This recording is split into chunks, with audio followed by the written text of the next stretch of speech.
మోదీ అహంకారి, సర్వం నేనే అనుకుంటున్నారు. బీజేపీ నేతలు పగటి కలల్లో తేలిపోతున్నారు. మితిమీరిన ఆత్మవిశ్వాసంతో దెబ్బతిన్నారు. ఎన్నికల ఫలితాలు వాళ్ళ కళ్ళు తెరిపించాయి. మోదీ వెలుగులో ఆనందం అనుభవిస్తూ ప్రజలను గాలికొదిలేశారు. ఈ ఘాటు విమర్శలు చేసింది కాంగ్రెస్ కాదు, ఓవైసీ కాదు, కేజ్రీవాల్ కాదు, మమతా బెనర్జీ కాదు, సాక్షాత్తు బీజేపీకి మాతృ సంస్థ అయిన ఆర్ఎస్ఎస్ నేతలు. అవును, లోక్సభ ఎన్నికల్లో ఆశించిన ఫలితాలు సాధించలేకపోవడంపై సంఘ్ నేతలు మోదీ అమిషాలకు గట్టి మొట్టికాయలు వేస్తున్నారు. 400 సీట్లంటూ అత్యాశకు అహంకారానికి పోయారని, ఎన్నికల ఫలితాలు వాళ్లకు చెక్ పెట్టాయని అంటున్నారు. ఇంతవరకు ఇంటర్నల్గా సాగిన ఈ విమర్శలు ఇప్పుడు పబ్లిక్ అయ్యాయి. రాష్ట్రీయ స్వయం సేవక్ సంఘ్ అధికార పత్రిక ఆర్గనైజర్లో సీనియర్ మోస్ట్ సంఘి రతన్ శారద రాసిన వ్యాసం కలకలం రేపుతుంది. బీజేపీ ఆర్ఎస్ఎస్ల మధ్య దూరం పెరిగిందని వస్తున్న వార్తలు నిజమేనని ఈ ఆర్టికల్ రుజువు చేస్తుంది. ఎన్నికల్లో బీజేపీ ఆశించిన 400+ సీట్లు రాకపోవడానికి ఆర్ఎస్ఎస్ సహకరించకపోవడమే కారణమని ఆరోపణలు ఉన్నాయి.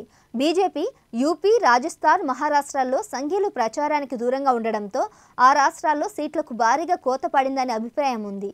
ఎన్నికల్లో మోదీ ప్రదర్శించిన దూకుడు, ఒంటెత్తు పోకడ సంఘ్కు నచ్చలేదు. ఎన్నికలు పోటీనే తప్ప యుద్ధం కాదని, మత విద్వేషాలు రెచ్చగొట్టకూడదని ఆర్ఎస్ఎస్ చీఫ్ మోహన్ భగవత్ అన్నారు. ప్రత్యర్థులు శత్రువులు కాదని హితవు పలికారు.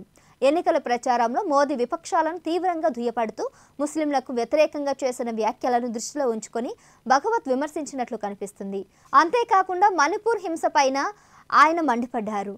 మణిపూర్ మంటలింక చల్లారలేదని, ఎన్నికల కబుర్లు పక్కన పెట్టి పరిస్థితిని యుద్ధ ప్రాతిపదికన చక్కదిద్దాలని కోరారు. మత ఘర్షణల వల్ల మణిపూర్లోని 2 ఎంపీ సీట్లలోనూ బీజేపీ ఓడిపోయింది. హిందూ భావజాలానికి ప్రాణం పెట్టి ఆర్ఎస్ఎస్ వ్యక్తి పూజకు విరుద్ధమని చెప్తారు. అయితే మోదీ, అమిత్ షాలు పర్సనల్ ఇమేజ్ పెంచుకొని తిరుగులేని నేతలుగా ఎదిగారు. ఓ రకంగా బీజేపీపై సంఘ్ పెత్తనాన్ని తగ్గించారు. పార్టీని సొంతంగా నడుపుకునే శక్తి తమకుందని జేపీ నడ్డా ఇటీవల అన్నారు. బీజేపీకి మాతృ సంస్థ అయిన ఆర్ఎస్ఎస్కు ఇప్పుడు బీజేపీనే మాతృ సంస్థగా మారిందనే వాదన వినిపిస్తుంది. పార్టీ పనితీరు సరిగ్గా లేదని భగవత్ సహా పలువురు సంఘ్ నేతలు హెచ్చరిస్తున్నారు. బీజేపీ నేతల్లో వినయం నశించిందని, ప్రజల దగ్గరికి వెళ్లకుండా సోషల్ మీడియాకి పరిమితమయ్యారని రతన్ శారద తన వ్యాసంలో దుయ్యబట్టారు. అంతా తమకే తెలుసునని, ఆర్ఎస్ఎస్ కార్యకర్తలు పల్లెటూరు బైతులని అహంకారానికి పోతున్నారని మండిపడ్డారు. బీజేపీ కార్యకర్తలు ఆర్ఎస్ఎస్ సాయం అక్కర్లేకపోతే అందుకు కారణమేంటో చెప్పాలి అని నిలదీశారు. బీజేపీకి మెజారిటీ రాకపోవడానికి సొంత తప్పులే కారణమని శారద విశ్లేషించారు. పార్టీ అభ్యర్థులు 25% మంది ఇతర పార్టీల నుంచి వలస వచ్చారని, వాళ్ళను పార్టీ క్యాడర్పై బలవంతంగా రుద్దారని విమర్శించారు.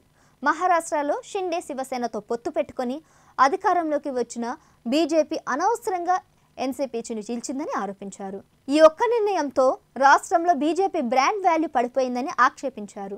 బీజేపీ నేతలు సోషల్ మీడియాలో సెల్ఫీలు పోస్ట్ చేసుకోవడం ఎక్కువై అసలు పని తగ్గిందంటూ మోదీని పరోక్షంగా ఎద్దేవా చేశారు. బీజేపీ ఎంపీలు, ఎమ్మెల్యేలు పార్టీ కార్యకర్తలను, ఆర్ఎస్ఎస్ శ్రేణులను కలవనంత బిజీగా ఉన్నారని దుయ్యబట్టారు. మోదీ సెల్ఫ్ ఇమేజ్ పెంచుకొని ఆర్ఎస్ఎస్ సహా అన్ని హిందూ సంఘాల ఆధిపత్యాన్ని దెబ్బతీశారని విమర్శలు ఉన్నాయి. స్వయంగా కరడుగట్టిన స్వయం సేవక్ అయినటువంటి మోదీ ప్రధాని పీఠం ఎక్కాక తనే సర్వస్వం అన్నట్టు వ్యవహరించడం సంఘు నేతలకు నచ్చడం లేదు. బీజేపీ పైకి సంఘీల కట్టుతప్పినట్లు కనిపిస్తున్న భావజల పరంగా ఆర్ఎస్ఎస్ అజెండాకు దూరం కాలేదు.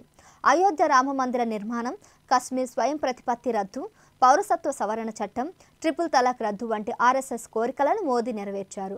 అయితే ఎన్నికల్లో తమ మాట వినకుండా మితిమీరిన ఆత్మవిశ్వాసంతో దూకుడుగా వెళ్లడం సంఘీలకు నచ్చలేదు. హిందుత్వ రాజకీయాలన్నీ మోదీ సెంట్రిక్గా నడవడం చేటు చేస్తుందని వాళ్ళ భయం. బీజేపీ సీట్లు తగ్గడం దీనికి సంకేతం అంటున్న ఆర్ఎస్ఎస్ మోదీకి కళ్ళెం వేయడానికి రెడీ అవుతుంది.